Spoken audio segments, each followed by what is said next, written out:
Ladies and gentlemen, I know it's a day late, but welcome back to RJ Rennie Unhinged after a fantastic week of football. And in case you had forgotten, the bad man still dwells up there in the frozen tundra of Green Bay. Welcome to this episode of RJ Rennie Unhinged NFL Recap Week Numero Tres. Now, like I just mentioned, the Packers with a powerful win over the Niners in Santa Clara on Sunday Night Football. The last time we were in that stadium with fans, we got our shit kicked in the NFC Championship game. Earlier that same season, we lost 37-8 on that same field. We had 10 points in our first two drives. That already showed drastic improvement. It was 17-0 with a little bit remaining in the first half. 17-7 at halftime. Final score 30-28 as Aaron Rodgers orchestrates a fantastic final drive. 2 plays, 25-yard completions to Adams, 17-yard completion to Adams, and then Mason Crosby does the rest. 51-yard field goal, game over. 37 seconds, no timeouts, was too much time. I've never been happier to see Henry Black get his ass run over than I was when Kyle Juszczyk scored that touchdown because, 37 seconds, that was as much time as we needed, but I'm glad we got that much time. We wasted a bunch of time on that second spike letting the clock run down, so maybe we could have managed it with a little less time, but still, thankfully they scored when they did, or if Kittle would have gone out of bounds a couple plays earlier, maybe it would have been a different situation. I still would have been more time, but thankfully they left as much time as they did, and the bad man did the rest. So the Packers back in the top team in the league conversation, at least the top tier teams in the league conversation, after a dynamic win against the NFC West Niners. They fall to 2-1. They missed their chance of staying undefeated by that much and keeping pace with the Cardinals and Rams, who are both 3-0, and the Rams are the real deal. I've said this multiple times. I think I may have said this when I said Unhinged was going to be starting. Keep an eye on the Rams. The Rams are the real deal. They already had a very efficient scheme when Jared Goff was the quarterback because of what McVay does and how efficient he is in what he does.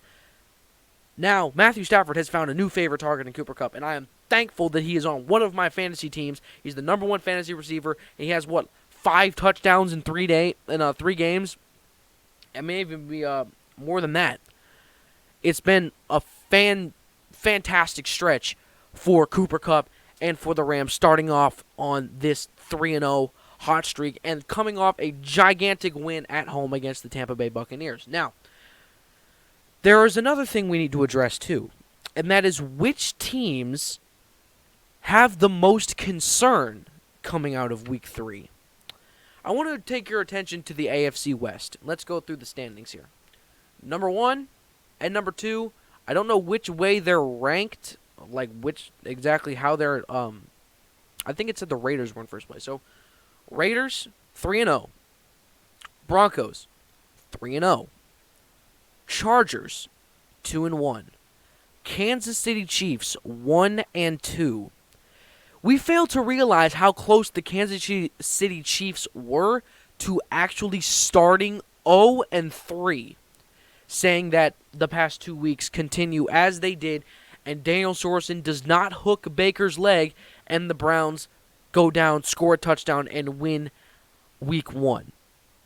That's how close the Chiefs are to starting this year 0-3. They have that one win against the Browns, but it was not a dominating win by any stretch of the imagination. It was a come-from-behind win, but they made one play down the stretch that secured it, and that was Sorensen getting under Baker's feet and letting him throw and causing him to throw that interception that stalled the Browns' last drive. The Chiefs have not been dominant by any stretch of the imagination, and Patrick Mahomes turned the ball over twice, but it wasn't him. Clyde Edwards-Helaire he must be sick because he is coughing up the ball all the time, including last week against the Ravens too.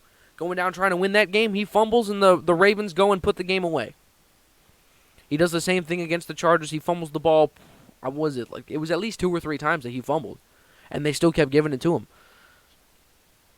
The Chiefs, there is room for concern for the Kansas City Chiefs. They have a walk in the park game this week. I think they're playing the Giants maybe. They have can't be the Giants. They're not playing that division. Yeah, they are. I think it's the Giants. They have a very easy game this week, so they will be able to get back on track and get back to 500. But there is room for concern because they could very well be 0-3 at this point, as I just explained.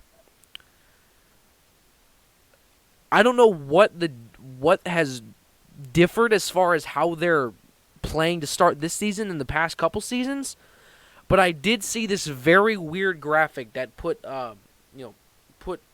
Russell Wilson and Patrick Mahomes side by side, and it says first season as a starter, lost in the playoffs. Second season as a starter, lost to Tom Brady in the Super Bowl. Second year as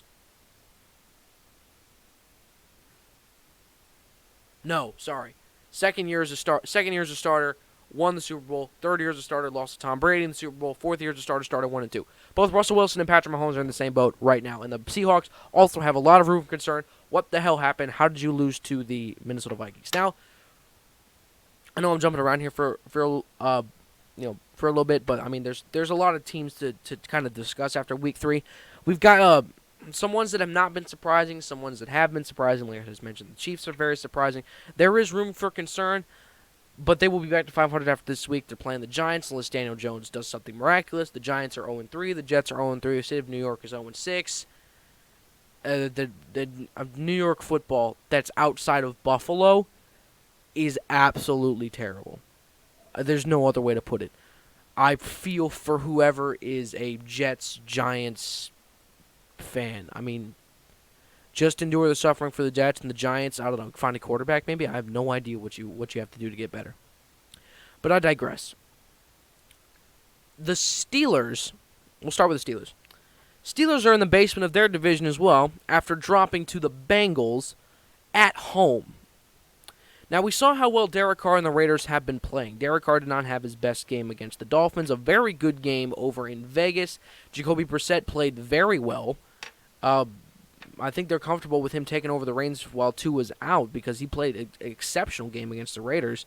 Another overtime thriller that Derek Carr made a beautiful throw to Bryan Edwards, got him into field goal range, and then Daniel Carlson did the rest.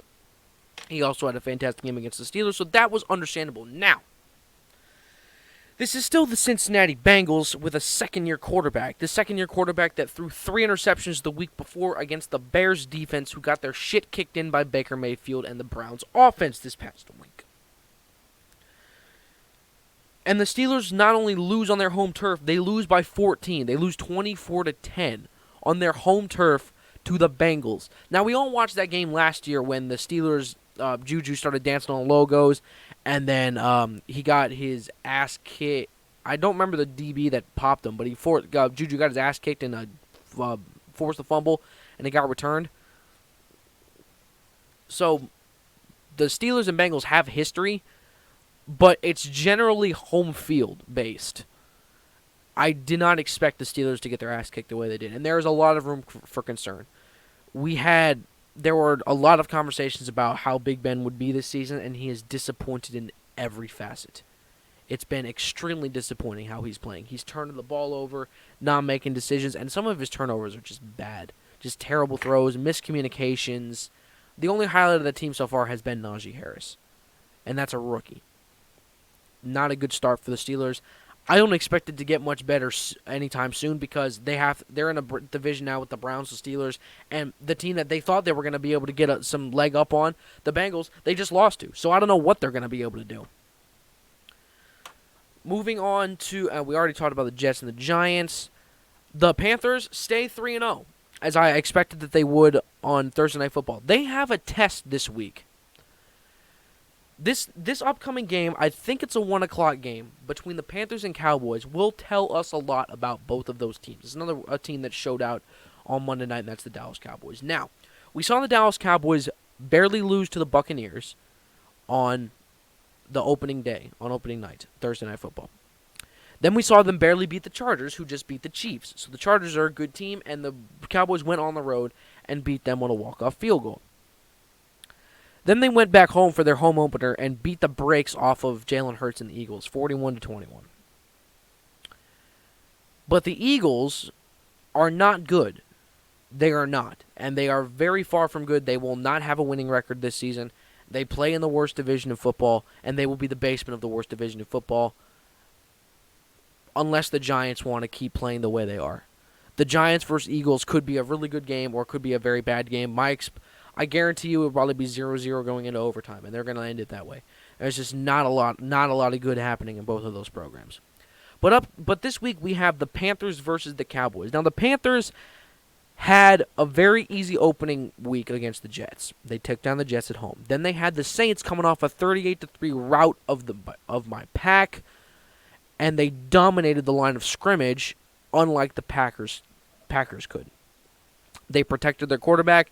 Sam Darnold made plays. Sam Darnold's been playing exceptional to start this season, making good reads, making strong throws. I mean, he's just playing on a whole different level. I can tell he's so thankful to finally be out of the hellhole that is New York and under the Satan's curse that is Adam Gase.